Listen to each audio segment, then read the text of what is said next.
juga boleh offcam. Nah, selamat malam semuanya. Selamat datang di tutorial patologi sistemik veteriner bab sistem reproduksi.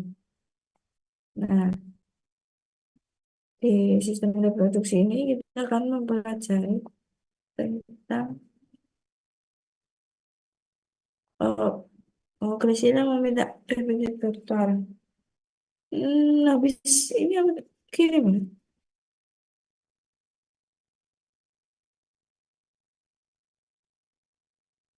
Ya. Habis ini aku kirim aja. Hmm. Oke. Nah, sistem reproduksi ini kita mempelajari reproduksi betina dan jantan. Di betina itu ada endometritis atau peradangan pada endometrium. Itu nanti bisa menyebabkan biometra. Kalau ada mastitis, peradangan pada kelenjar mami, terbagi menjadi dua, yaitu mastitis granulomatos dan mastitis nekrotikan. Selanjutnya, di reproduksi jantan itu ada oocytes, yaitu peradangan pada testis, dan cryptorchidism atau salah satu testis tidak turun ke skrotum. Nah, materi malam ini sedikit ya, jadi cepat nanti. Yang pertama, reproduksi betina. Ada perkembangan organ seksual normal betina. Nah, di betina ini yang berkembang kan ada dua pasang saluran ya, ada ductus mesonephrigus dan juga ductus paramesonephrigus. Nah, kalau di betina itu yang akan berkembang adalah ductus paramesonephrigus. Nah, nanti ductus paramesonephrigus ini akan berkembang menjadi organ reproduksi betina seperti uterus, cervix, dan cranial vagina. Terus yang bagian atas ini itu akan berkembang menjadi tuba falopi. Dan yang bagian bawah akan berkembang menjadi vagina, ureter, dan genitalia eksternal seperti labia dan juga klitoris. Next, ini buat histologi normal endometrium. Nah, ini ada 3 fase ya. Yang pertama ada fase proliferasi. Di sini banyak kelenjar-kelenjar uteri. Ini ya, yang ini itu kelenjar uteri. Ini. Terus ini rumen uterinya. Nah, ini rumen kelenjar uteri. Jadi yang luar ini uteri, yang dalam kelenjar uteri. Nah, di sini itu di endometrium itu terbagi menjadi 2 bagian, yaitu stratum fungsional dan juga stratum basal. Nah, stratum fungsional ini merupakan lapisan yang akan luruh ketika fase menstruasi, sedangkan stratum basal merupakan lapisan permanen yang berfungsi untuk membentuk lapisan fungsional yang baru setelah fase menstruasi. Nah, jadi ini dibagi 2 yang sini. Itu stratum fungsional, yang bawah stratum basal. Itu. Next, ini ada fase sekresi, yaitu fase di mana kelenjar uteri tampak berkelok-kelok dengan lumen yang melebar menyerupai bentuk gergaji. Ya, kayak gergaji ini fase sekretory. Ini kelenjar uteri. Yang ini lumen uteri. Next, ini ada fase menstruasi. Nah, yang fase menstruasi ini lapisan fungsionalnya itu mengalami degradasi dan kerusakan. Sehingga secara mikroskopis epitel akan tampak ruptur atau mengelupas. Ya, ini epitelnya ruptur. Terus lapisan basalnya tetap bertahan menjadi dasar pertumbuhan endometrium pada fase proliferatif berikutnya. Hmm. Ini buat pengingat aja sih. Nah, ini histologi normal pencerna. Ini bentuknya agak sulit identifikasi nantinya. Secara histologi, parenkim kelenjar mame terdiri oleh 15 ke 20 lobus. Iya, lobus. kecil. Dan nanti lobus-lobus ini dibagi menjadi lobus-lobus yang lebih kecil lagi dan dipisahkan oleh jaringan interlobularis. Ini jaringan interlobularis. Jadi lobusnya lebih kecil. Nah, di sini ada ductus interlobularis dan juga ductus interlobularis. Nah, ini fase resting ya. Di gambar ini fase resting di mana setiap lobulus hanya terdiri oleh saluran-saluran kecil, yaitu ductuli intralobularis dan masih belum terbentuk alveoli, sehingga parenkim hanya didominasi oleh jaringan ikat dan lemak. Ini, jaringan ikat dan lemak.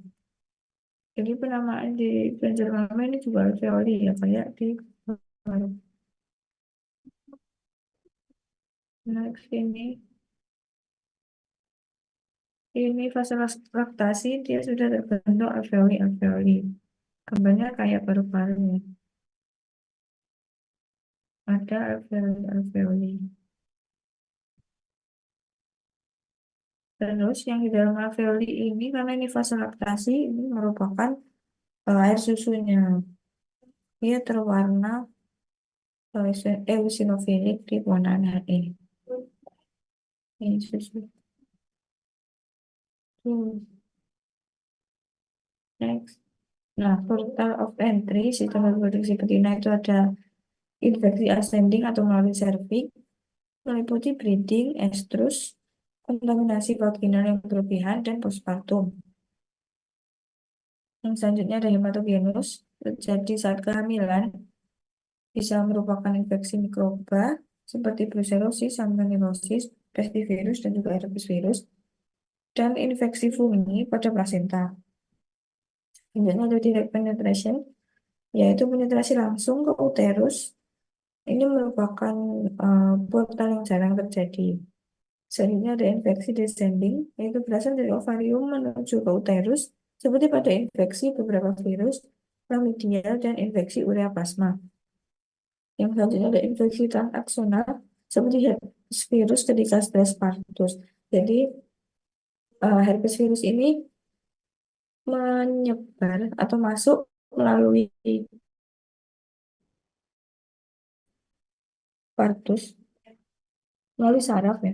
Jadi dia eh, menginfeksi sel epitel di permukaan tubuh atau saluran reproduksi, kemudian virusnya bergerak secara retrograd melalui akson, menuju badan sel neuron di ganglion dan menetap. Nah, ketika kan stres partus ya, bukan stres kehamilan, nanti virusnya bisa menimbulkan gejala karena individunya stres. Next, buat total of entry penjenama itu ada ascending tutular, meliputi infeksi bakteri, fungi, dan juga parasit. Selanjutnya ada infeksi sistemik dan lokal, jadi fungi, virus, mikoplasma, dan mycobacterium. Selanjutnya ada lymphatic spread, atau melalui limfa, saluran limfa, kelenjar limfa seperti lesi pada puting. Dan yang terakhir ada direct penetration, seperti luka penetrasi, contohnya kayak luka pada ambing, itu nanti virus bisa masuk ke dalam kelenjar ambing. Nah, yang pertama kita akan mempelajari endometritis, yaitu peradangan pada endometrium. Sering terjadi dari inseminasi buatan pada hewan yang tidak berhasil bunting, atau disebut endometritis pasca kawin. Pada pembuntingan, mikroba yang menyebabkan plasentitis, infeksi janin, dan kegagalan kehamilan dapat menyebabkan peradangan pada endometrium. Plasentitis ini radang pada plasenta. Terus endometritis pasca persalinan itu bisa juga terjadi setelah kebuntingan normal dan partus. Ini sangat umum dan lebih parah setelah partus abnormal, yaitu distokia. Nah, ini buat gambarannya, gambaran makrosnya di sini eh, endometriumnya tampak membesar,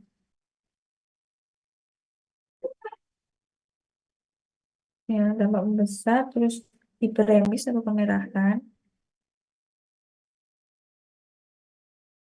dan mukosanya menebar, ada lipatan-lipatan gitu.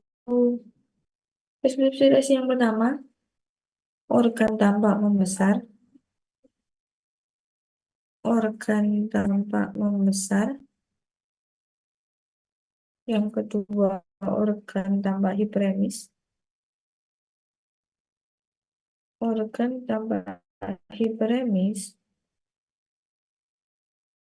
Yang ketiga, mukosa organ mengalami penebalan. Mukosa organ mengalami penebalan. Diagnosa morfologi endometritis. Next, ada gambaran mikrosnya. Di sini ini tuh kelenjar lumen uteri ya. Lumen uteri. Kalau yang di dalam ini kelenjar uteri, terus ini lumen kelenjar uteri. Ini. Ini. Terus di sini kelihatan ada infiltrasi sel radang di lamina propria. Ya, lamina propria. Ini kelihatan basofilik. Ini adalah sel radang di lamina propria endometrium.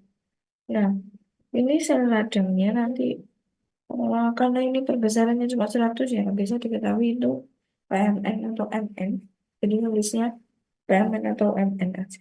Jadi terdapat infiltrasi sel radang PMN atau MN di lamina propria endometrium.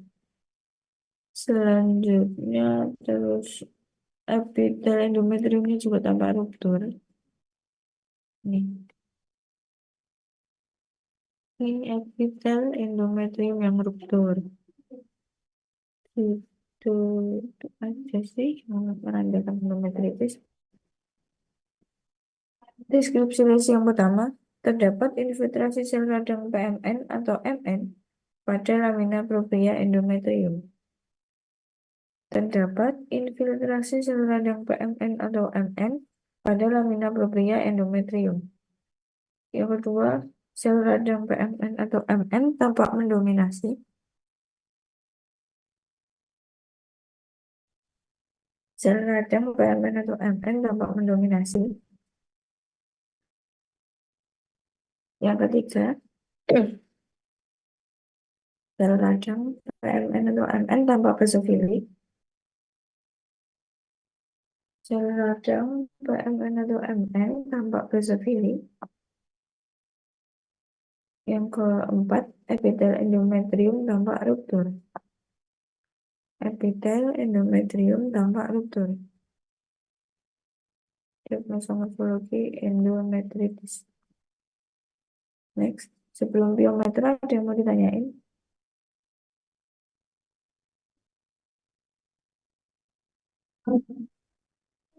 Izin Richard, yang endometritis yang tadi makros itu yang nomor 1 DL-nya organ tampak membesar, yang keduanya organ tampak hiperemis, terus yang ketiga mukosa organ mengalami penebalan.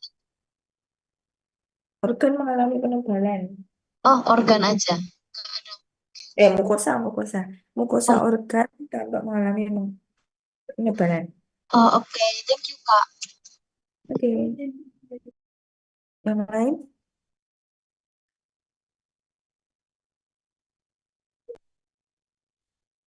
Bentar ya, aku tak ambil minum.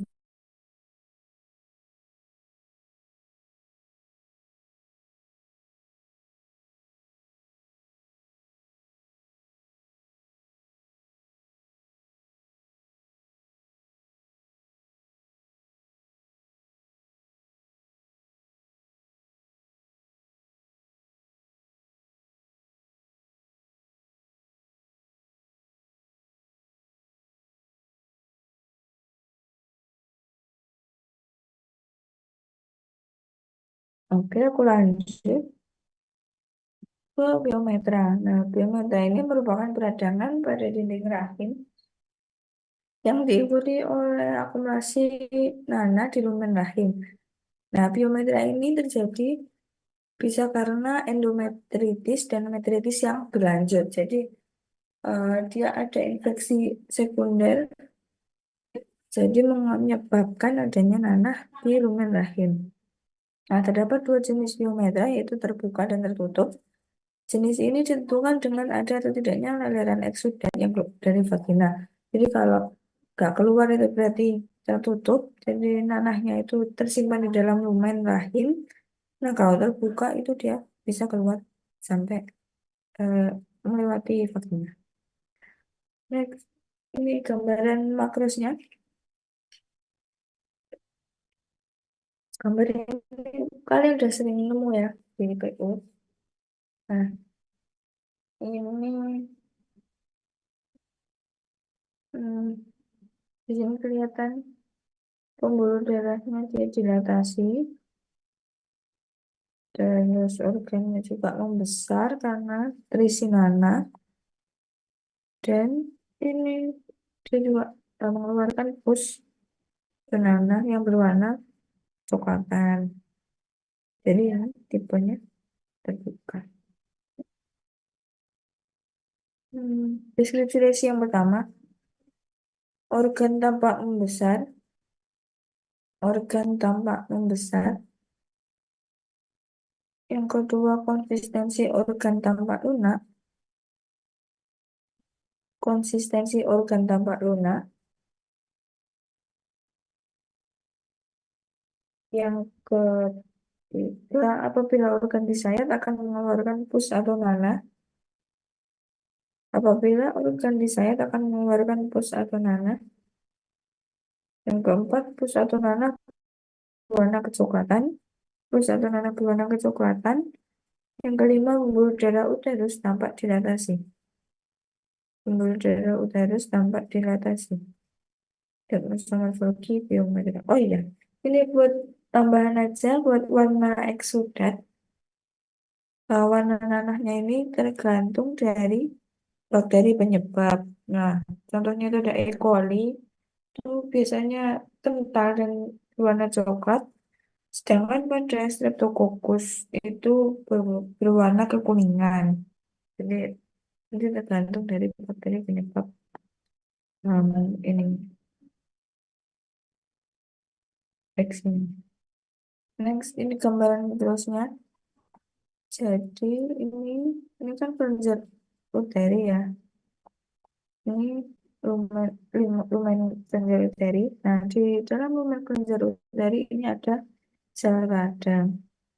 Ada infiltrasi sel radang. Terus di lamina propria ini juga ada sel radang.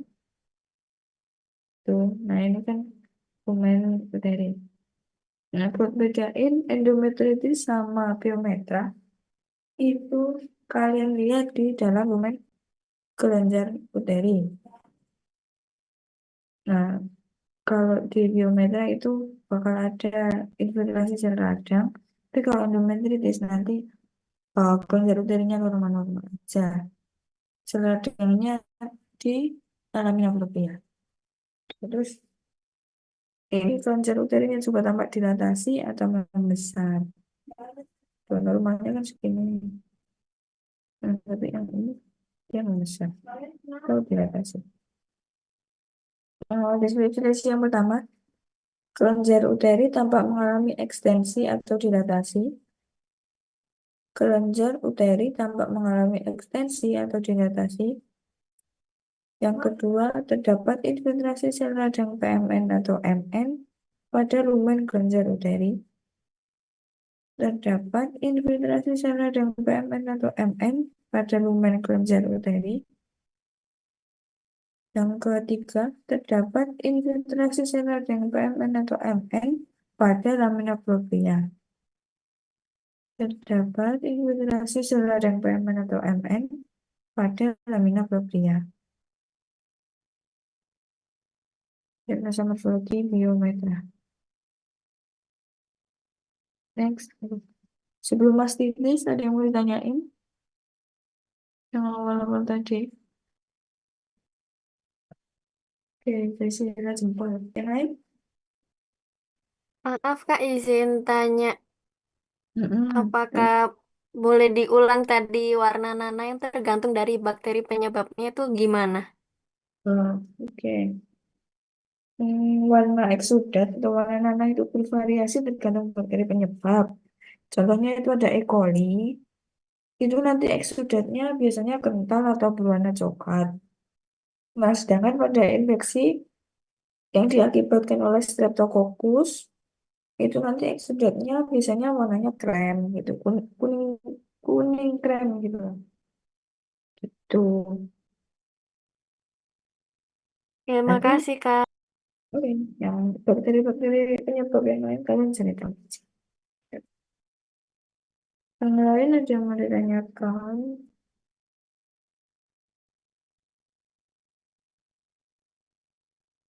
Ya, aku next, mastitis. Mastitis adalah peradangan kelenjar mame yang umumnya disebabkan oleh infeksi bakteri seperti Staphylococcus aureus, E. coli, dan Streptococcus SV. Nah, mastitis dapat muncul dalam bentuk klinis dengan gejala seperti pembengkakan, rasa sakit, perubahan pada susu, maupun subklinis yang tidak menampakkan gejala tetapi tetap berdampak pada kualitas susu. Nah, pertama ada mastitis nekrotikan atau gangrenous mastitis yang disebabkan oleh infeksi bakteri gram negatif atau positif seperti Staphylococcus aureus dan Streptococcus yang menyebabkan kematian jaringan kelenjar mame. Nah, kan namanya nekrotik ya. Tadi kan kematian jaringan, nekrosis. Tuh. Nah, bakteri ini kan masuk ke dalam kelenjar mame dan melepaskan endotoksin sehingga jaringan-jaringan yang terdampak dari endotoksin tersebut akan mati. Nah, hal ini menyebabkan kambingnya tampak mengaras dan berwarna kehitaman. Secara klinis, hewan mengalami demam, anoreksia, leukopenia, dan hipokalsemia. Ini gambaran makrosnya, yang ini kan ambingnya, dia ada jaringan-jaringan nekrotik yang hitam-hitam ini, tahu keropeng ya? Keropeng-keropeng di ambing. Jadi keropeng ini berasal dari jaringan yang mati atau nekrosis. Gitu. Kalau deskripsi yang pertama, terdapat lesi keropeng dan gangren pada permukaan kelenjar mame.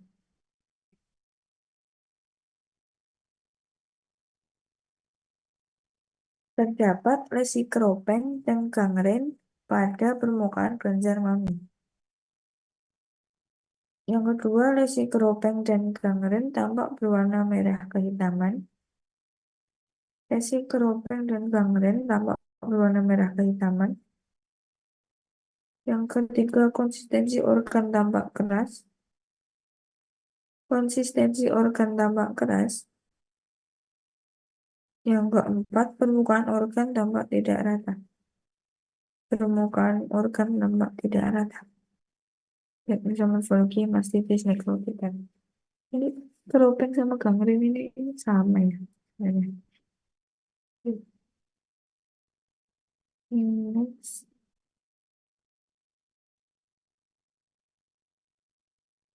Eh, ini- nah ini buat gambaran mikrosnya. Sebenarnya ini agak sulit untuk diidentifikasi. Jadi ini kan kelihatan ada alveoli-alveoli dari kelenjar mame. Nah, terus hmm, di dalam dari lumen dan interstitialnya itu ada sel radang. Ini seperti ini sel radang. Nah, ini cuma air susunya yang eosinofilik. Nah, terus jarak antar alveoli juga berjauhan. Normalnya kan di dekat-dekat ini ada space ya, tempat kecil juga. Nah, sebenarnya yang apa ya yang bisa diidentifikasi dari mastitis nekrotika ini ya ada sel radang gitu aja. Buat bedain nanti sama mastitis granulomatous. aku ini dulu deh. Deskripsi lesi yang pertama, terdapat infiltrasi seradang PMN pada lumen dan interstitial alveoli. Terdapat infiltrasi seradang PMN pada lumen dan interstitial alveoli. Yang kedua, terdapat infiltrasi eritrosit pada interstitial dan lumen alveoli. Terdapat infiltrasi eritrosit pada interstitial dan lumen alveoli. Oh iya, lupa nunjukin eritrositnya nih yang ini,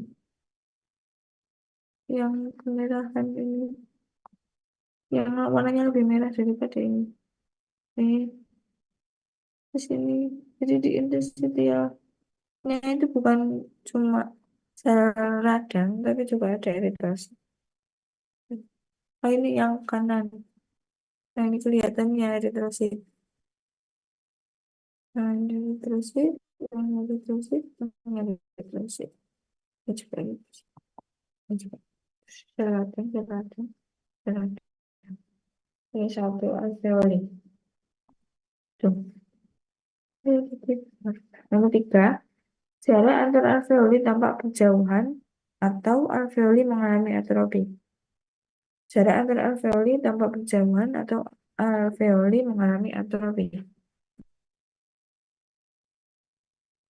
Diagnosa morfologi mastitis necroticans. Selanjutnya ada mastitis granulomatous. Granulomatous mastitis terjadi akibat adanya kontaminasi bakteri Nocardia asteroides, terus Cryptococcus neoformans, dan Mycobacterium sp atau Candida juga bisa. Pada pemberian obat melalui puting. Nah, kan ada ya pengobatan yang melalui puting. Itu karena ya mungkin apa ya nggak bersih gitu. Jadi bisa mengakibatkan kontaminasi bakteri dan jamur, menyebabkan mastitis granulomatous. Nah, kelenjar mami akan mengalami pembengkakan dan rasa panas serta terdapat bentukan abses atau granulom yang dikelilingi oleh jaringan ikat. Jadi dia bentuknya granulum-granulum yang isinya nanah. Ini. Hmm. Ini. Ini. Yang putih-putih ini pokoknya. Oh, granulumnya. Nah, terus sebenarnya penamaan dari mastitis granulomatous ini sama kayak mastitis piogranulomatous. Sama kan pio kan nanah. Nah, sebenarnya ya piogranulomatous, piogranulomatous ini sebenarnya masih termasuk dalam mastitis granulomatous. Jadi ya sebenarnya kita nyebutinnya biar gampang. Gambar ini termasuk mastitis granulomatous. Gitu aja. Nah, ini juga nanah itu yang membentuk granulum. Itu ya deskripsi lesi yang pertama. Terdapat bentukan nodul pada parenkim organ. Terdapat bentukan nodul pada parenkim organ. Ya, nodul-nodul. Yang kedua, jika nodul disayat akan mengeluarkan massa perkecuan disertai pus atau nanah. Jika nodul disayat akan mengeluarkan massa perkecuan disertai pus atau nanah. Nodul tampak berwarna kuning pucat. Yang keempat, permukaan organ tampak tidak rata akibat adanya nodul. Permukaan organ tampak tidak rata akibat adanya nodul.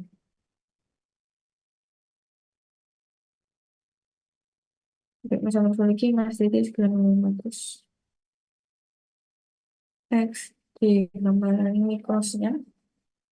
Nah, hmm, di sini kalau yang gambaran nekrotikan tadi kan ya cuma gini aja ya nggak ada spesifikasinya. Yang granulomatous dia ada granulum sesuai namanya. granulum di parenkim.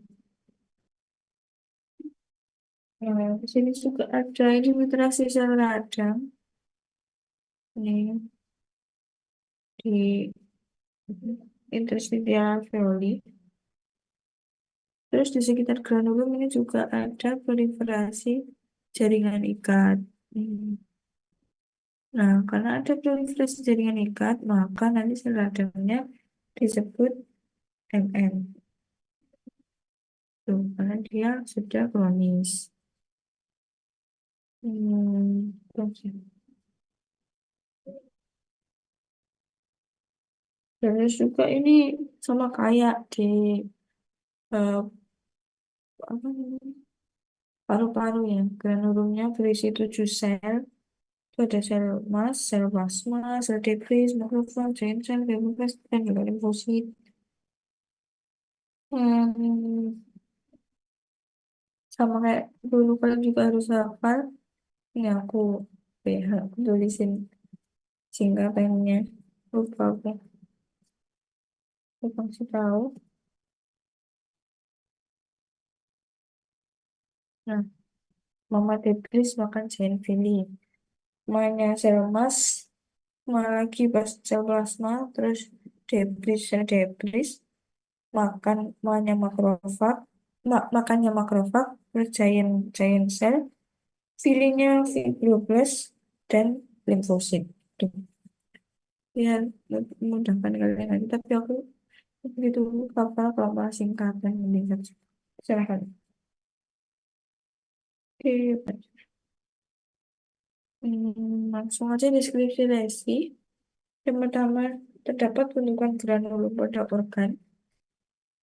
Terdapat bentukan granulum pada organ. Yang kedua, terdapat infiltrasi sel radang MN pada interstitial alveoli. Terdapat infiltrasi sel radang MN pada interstitial alveoli. Yang ketiga, terdapat proliferasi jaringan ikat di sekitar granulum yang berwarna pink pucat. Terdapat proliferasi jaringan ikat di sekitar granulum. Yang keempat, granulum berisi 7 sel. Sel emas, sel plasma, sel debris, makrofag, giant cell, fibroblast, dan limfosit. Granulum berisi 7 sel, sel plasma, sel emas, sel debris, makrofag, giant cell, fibroblast, dan limfosit. Next, ya nanti kalau gambar ya sebisanya. Nah, emang agak sulit untuk digambar. Next, reproduksi jantan. Sebelum jantan ada yang mau ditanyain, Betina? Karena ini sisa. Oh, dua. Oke, dua ya. Dua kelainan aja. Ada yang mau ditanyain nggak? Ya,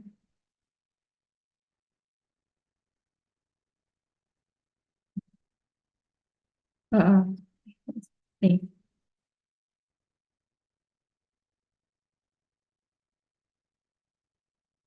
di warna merah aja. Ini pewarnaannya agak jelas ya. Nanti buat bedain, kasih warna merah aja itu kasih.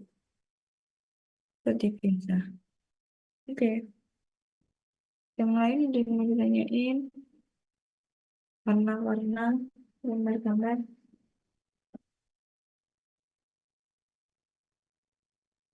Belum aku next. Next, next, sendiri, desertnya sih.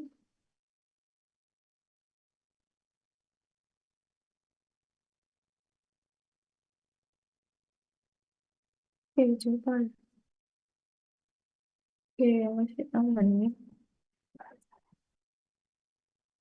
Next ada reproduksi jantan untuk perkembangannya. Nah, jantan tadi kan betina dari paramesonefrik. Kalau jantan itu dari mesonefrik. Gitu. Nah, mesonefrik ini itu merupakan struktur ginjal sementara yang memang udah ada ya di waktu embrio. Terus nanti akan berkembang menjadi organ seksual jantan. Hmm, ini yang sebelah kiri ini itu ada nanti berkembang epididymis, terus appendix ini ya, appendix of epididymis, epididymis dan paradidymis ini dari ductus mesonephrik. Kalau ductus itu berkembang menjadi ductus deferens, ini epididymis juga. Terus yang sebelah kanan ini nanti apa ada testis, terus ada kubernakulum dan lain-lain. Kita lihat di sini aja. Oke, portal of entry itu yang pertama kayak tadi ada infeksi ascending. Itu terjadi karena adanya aktivitas seksual. Nah, patogen ini masuk melalui uretra lalu naik ke organ reproduksi bagian dalam. Dan juga ada hematogenus yaitu melalui darah. Nah, rute patogen tertentu seperti Brucella biasanya terjadi di epididymis dan kelenjar aksesoris. Dan ini ada luka penetrasi yang merupakan eh, di apa ya? Penyebarannya peritoneal. Sebenarnya ada akibat adanya mikroba patogen dari peritoneum. Hmm. Histologi normal testis. Ya, tentu kena. Ya, menggunakan selektif terus yang dalam Indonesia sebetulnya sini spermatozonia ini spermatosit primer ini spermatid. Buat lapisan pembungkus testis itu ada tunica vaginalis, tunica vaginalis dan juga tunica vasculosa. Nah, testis ini berfungsi untuk membentuk sperma ya. Jadi di dalamnya ada fase-fase dari pembentukan sperma. Next. Yang pertama ada oksitis atau peradangan pada testis yang biasanya disertai dengan epididymitis atau peradangan pada epididymis. Jadi mereka seringkali berjalan barengan oksitis dan epididymis. Nah, oksitis primer biasanya disebabkan melalui rute hematogenus atau melalui pembuluh darah oleh bakteri Brucella abortus pada sapi jantan, Corynebacterium pseudotuberculosis pada domba jantan, dan Brucella suis pada babitan. Nah, ini gambaran makrosnya. Oksitis ini ya. Ini testisnya. Nah, buat oksitis ini, oh iya, tadi kan oksitis primer itu dari hematogenus. Kalau oksitis sekunder itu menjalar secara ascending dari saluran urinaria atau epididymis menuju testis. Berteman aja sih kan. Ada primer dan juga sekunder. Itu tergantung dari total infeksi. Nah, ini gambaran pertama makrosnya. Organnya tanpa atrofi. Testis kan ada dua ya. Oke. Nah, yang sebelah kiri ini yang normal. Yang sebelah kanan yang atrofi ini. Dia lebih kecil daripada yang kiri. Nah, terus juga testisnya ini alopecia. Harusnya kan ada bulu-bulunya ya untuk menutupi. Nah, tapi di otitis dia mengalami alopecia dan organnya juga mengeras. Tuh. Oke, deskripsi lesi yang pertama, organ tanpa atrofi secara unilateral, organ Tampak atrofi secara unilateral. Yang kedua, konsistensi organ testis tampak mengeras. Konsistensi organ testis tampak mengeras. Yang ketiga, terjadi alopecia pada organ testis. Terjadi alopecia pada organ testis. Diagnosa morfologi orsitis. Ini gambarannya. Ini itu sebenarnya orsitis yang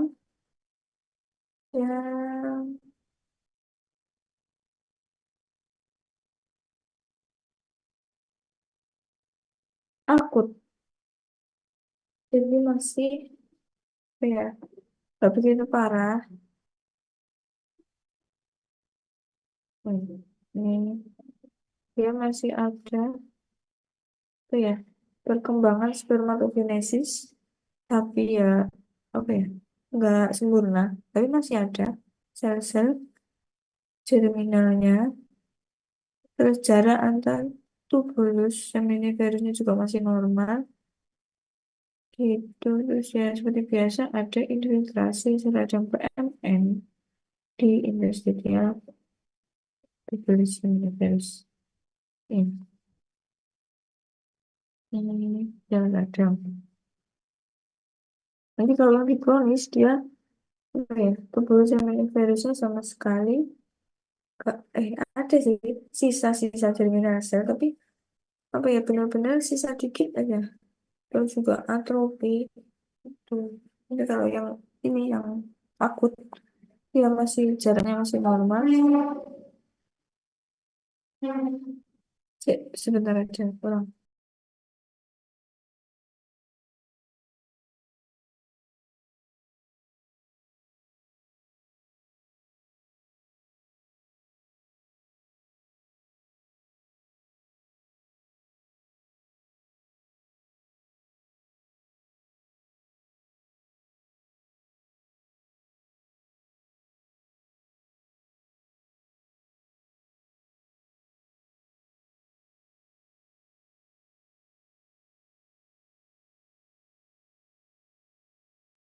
Oke, aku next maaf tadi ada orang untuk ini.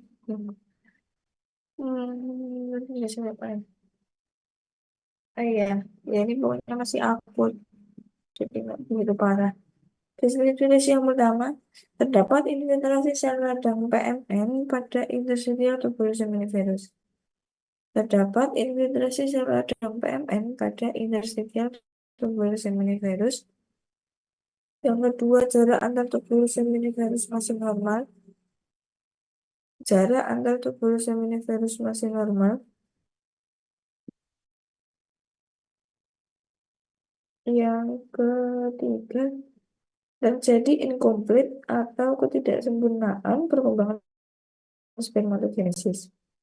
Terjadi incomplete atau ketidaksempurnaan perkembangan spermatogenesis karena dia ada peradangan. Next. Ini yang kemarin kronis. Nah, ini ada busa ini harusnya yang ini kosong, itu kosong, gak ada banyak. Nah, tapi di tubuh yang lain dia masih ada sisa-sisa germinal sel dan sel Sertoli. Germinal sel. Tapi yang lain ada yang benar-benar kosong. Terus di interstitial ini juga ada refleksi jaringan ikat biasa ini.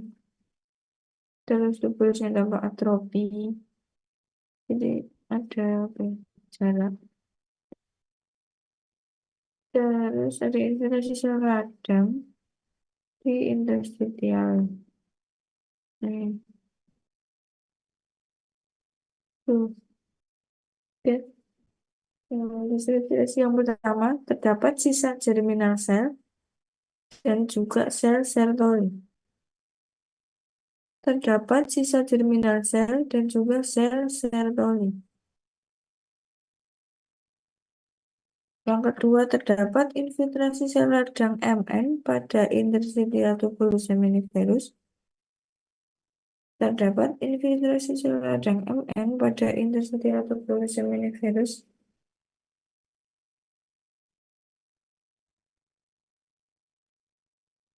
Yang ketiga, tubulus seminiferus tanpa atrofi. Tubulus seminiferus tanpa atrofi. Yang keempat, terdapat proliferasi jaringan ikat pada interstitial tubulus seminiferus. Terdapat proliferasi jaringan ikat pada interstitial tubulus seminiferus.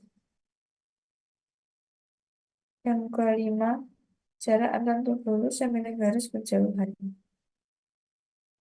Jarak antar tubulus seminiferus berjauhan. Yaitu morfologi orchitis. Next kalian aja, karena tinggal ini. Mbak, Oh, ada yang mau tanya ya? Monggo. iya. Yang tadi yang di orchitis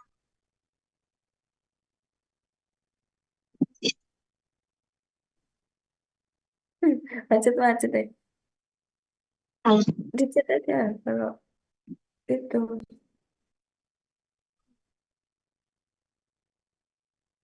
Pertanyaannya di chat. Ya, kayaknya sinyal apa kayak?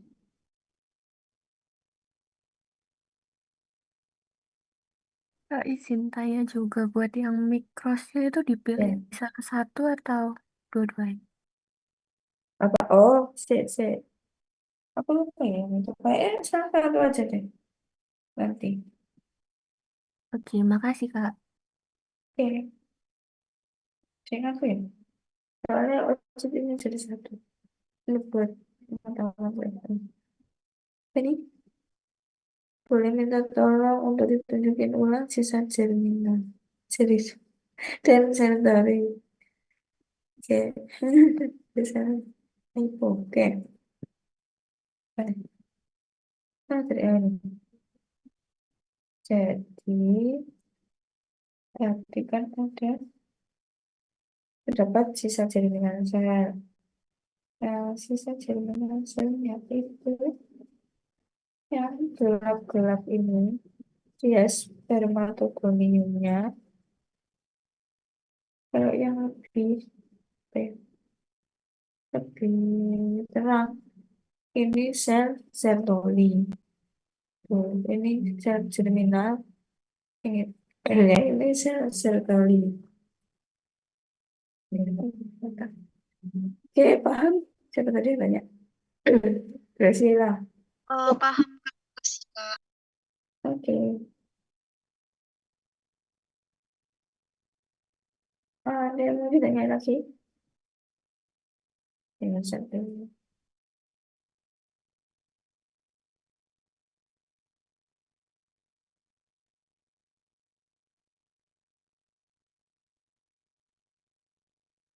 Yang pernah saja kriptozitisme, yaitu terjadi karena adanya ketidaklengkapan penurunan testis ke skrotum. Nah, pada sebagian besar spesies mamalia itu kan kalau udah apa ya, udah lahir itu nanti testisnya turun ke skrotum. Tetapi kriptonit merupakan kelainan bawaan lahir sehingga testisnya ketinggalan di abdomen. Tuh, lebih sering bersifat unilateral daripada bilateral. Jadi salah satu aja yang nggak turun. Itu jarang buat yang nggak turun semua. Nah ini yang sebelah ini dia testisnya masih ketinggalan di abdomen. Ini kan ususnya. Nah ini yang turun, yang normal. Tuh. Oke. Terus yang nggak turun ini dia lebih kecil daripada yang normal. Tuh, tambah hipoplasia ya, bukan atrofi. Karena memang dia dari dulu memang kekurangan sel. Jadi namanya hipoplasia. Tapi kalau atrofi kan dia selnya mengecil ya. Nah, kalau di grup budget ini emang kurang sel aja jadinya organnya mengecil. Oke, definisi yang pertama, organ testis tampak hipoplasia secara unilateral. Organ testis tampak hipoplasia secara unilateral. Yang kedua, testis yang mengalami cryptorchidism tertahan pada rongga abdomen. Testis yang mengalami cryptorchidism tertahan pada rongga abdomen. Yang ketiga, testis yang mengalami cryptorchidism tidak pernah turun ke dalam skrotum. Testis yang mengalami cryptorchidism tidak pernah turun ke dalam skrotum. Termasuk bagi cryptorchidism. Eh, Sudah, apakah ada yang mau bertanya dari awal sebelum proses?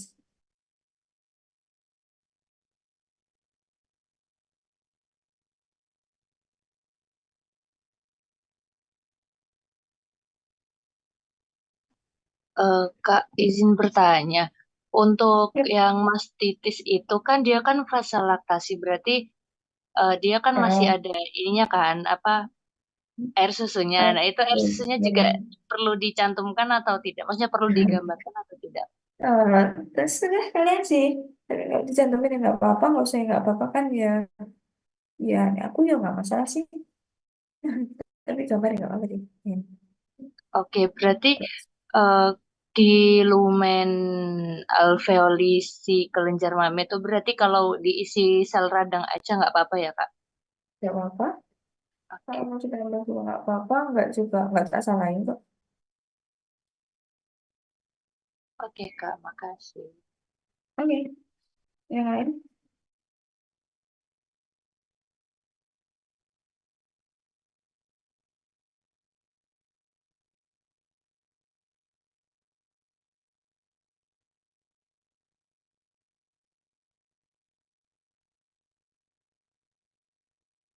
Ya udah semua ya.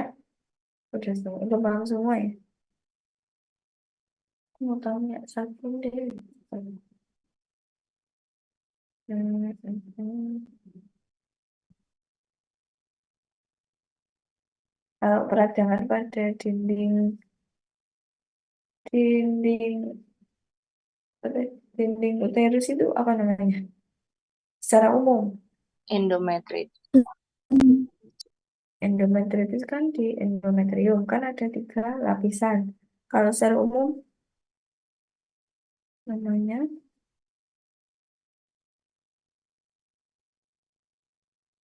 aku punya gini. Tadi ada di depan. Yang bisa terjadi, bisa mengakibatkan endometra. Tadi kan ada endometritis dan Metritis, Kak. endometritis. Oke, oke. Lanjut proses ya. Langsung apa mau belajar dulu?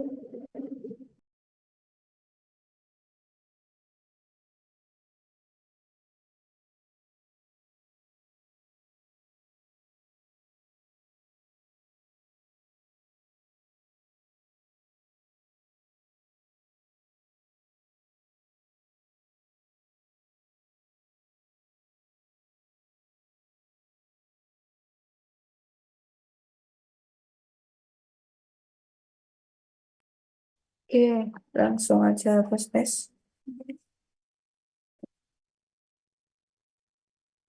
Nah, sistem post-testnya satu-satu ya. Nanti apa ya per slide